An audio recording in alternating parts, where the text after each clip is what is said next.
Hello, it's me.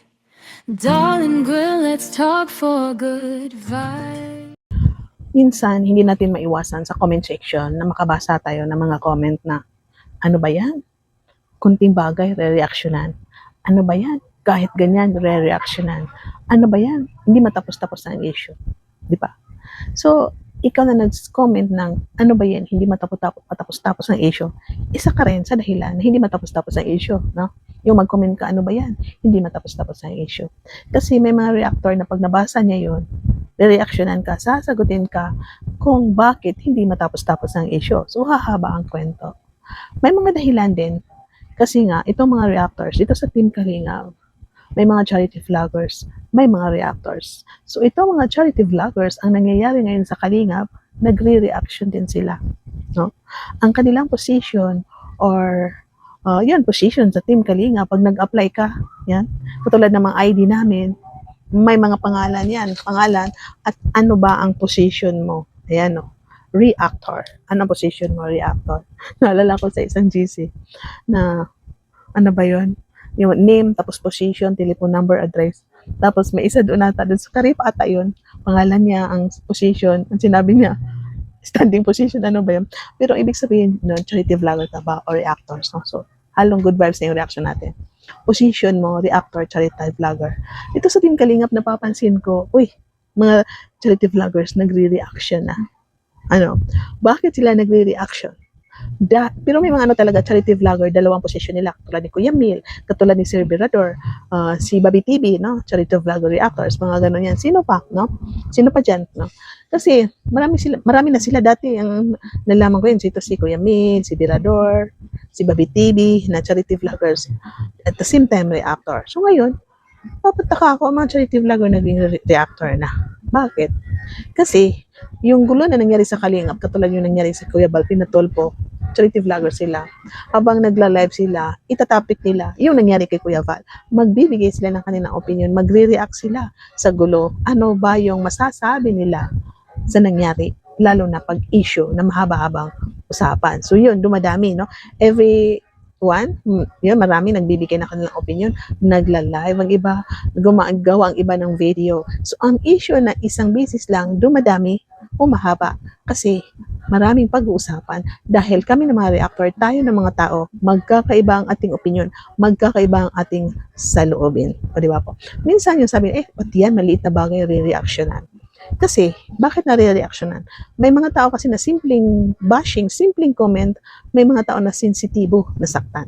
Katulad mo, reactor ako, sensitibo ako, example, nasaktan ako. Minsan, may mga bagay na hindi ako nasasaktan. So, may mga comment na simple lang, sensitibo yung nakabasa, nasaktan. At naging issue, no? May mga tao na, wala yan. So, siyempre, yung kunting bagay na papag-usapan, kasi sensitibo sila, no? Hindi natin pwede baguhin yung sa loobin nila dahil ganyan na sila. Simulang bata hanggang tumanda, sensitibo, madaling masaktan. At yun, nasaktan siya, sumagot, o ano ba ang nangyari dyan, nag-comment, ano ba itong reactor, sensitibo rin, re-reaction na niya. Kaya minsan sabi niyo, ano ba yun, kahit kunting bagay, re-reactionan. O, di ba? May mga bagay din na pwede baliwalain, no? May mga issue din na pwede baliwalain. O, di ba? So, kami mga reactor, magkakaiba ang opinion namin, no? So, katulad dito sa Jomcar na, ito, medyo tahimik na ngayon, mga nakarang linggo, grabe, na, minsan, sabi nila na, may mga bashing na, sabi ng iba, noon sabi ko rin na, wag na i-reactionan kasi ma-highlights, katulad nitong, sabi niya, buntis issue. Di ba dati, ginagawa si Carla ng issue niya, na alam naman natin na hindi.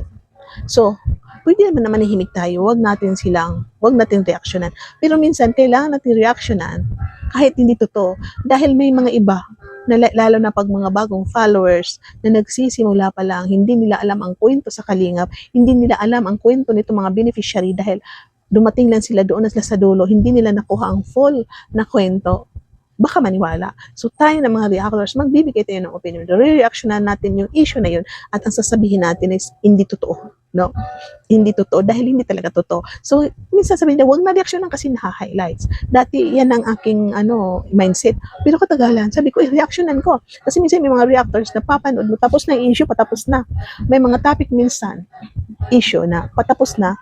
Tapos may reactor na, hindi siya online mga ilang araw. Pag online niya, ilang oras, nakita niya, uy, parang ano to hindi, magbibigay ako ng aking opinion. So nahuli siya. So sabi na, bakit ba yan? Tapos na yung issue, napapag-usapan ulit. Kasi may mga reactors na kahit tapos ng issue, magbibigay sila ng kanilang opinion. Katulad yung si Irwin, ngayon yung issues about sa nagkita, ikasala, kung ano dyan, di ba, nag-live siya, na maraming reactors na nag-reaction. Di ba? Maraming reactors na nag-reaction. Kumalat na. So, parang na-viral. So, ngayon, nung kinabukasan, nag-live si Ido, sabi niya, hindi totoo yan. May nag-interview din kay Ido na sabi niya, may mga interview din kung ano ang mga plano niya, no? Ano ba yung mga moving on niya. Yun. At nag-live siya na hindi totoo. So, dapat yung, di ba, sabi nila dapat nga kasi nag-live na siya, tapos ng issue. So, dapat tapos na issue.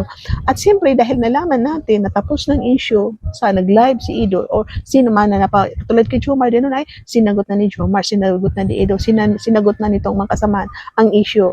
Tapos na, di ba? Tapos na. Pero hindi pa rin maiwasan na may magre-reaction yung tapos na. Kasi kami na mga reactors, pag napanood namin na yung ano ba yun, yung nai-issuehan, sumasagot, sabi niya tapos na, hindi yan totoo, wag kayo maniwala. Re-reaction na namin, magbibigay kami ng opinion.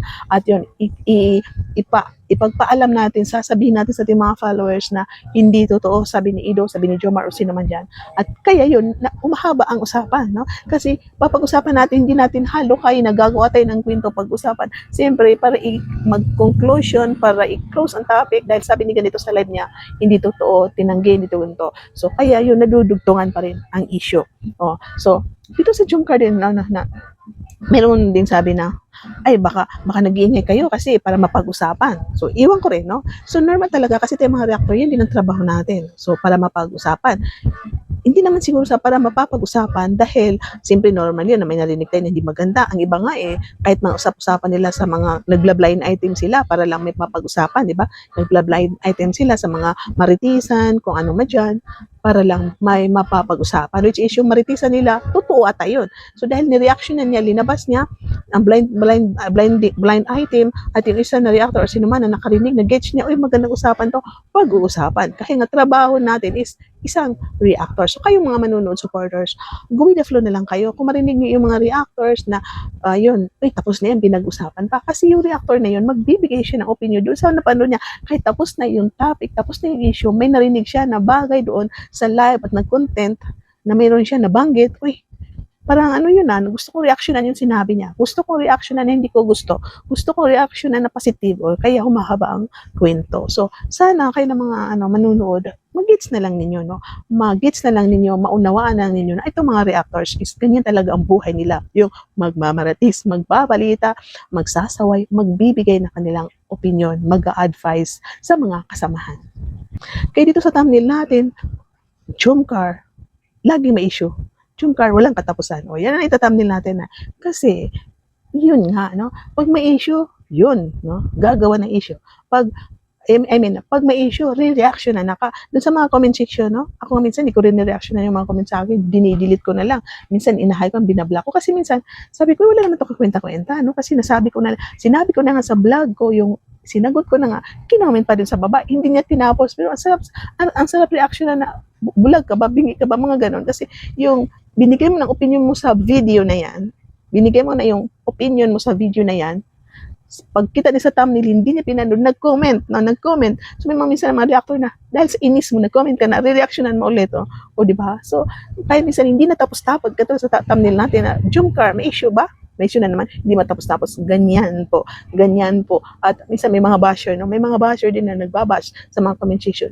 Ikaw na supporters, maiinis ka kasi pinaglalaban mo talagang to-comment ka, no? Maha-highlight yung mga issue doon kasi ikaw na mahal mo Jomcar, talagang ipaglalaban mo, magko-comment ka, kaya humahaba-haba ang usapan dyan, no? Ang iba, wag na lang. So yun, paano ba matapos, no? Hindi lang sa reactors ang magbabago, no? Sabi nila, reactionan. Paano matapos ang issue? Kasi ang mga reactors nagpapakalat.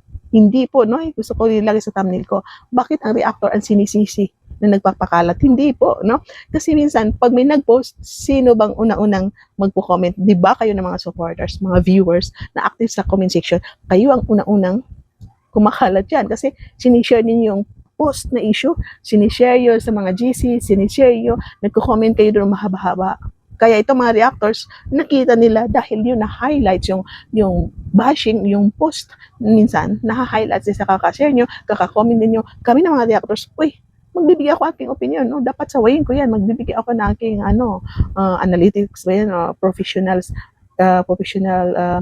ano tawag nito, opinion, no? Ganun na lang, no? Magbibigay ako kasi hindi magayandi yung post, no? Hindi po ang reactor ang nagpapalala, kundi ang mga, sabihin ko, ang mga supporters, mga viewers, kung may bashing. Kasi kayo una-una minsan nagsishare, hindi po kami, nagre-reaction na kami, nagbibigay lang kami ng aming opinion, hindi kami nakikipag-away sa comment section, kayo ang nakikipag-away sa comment section.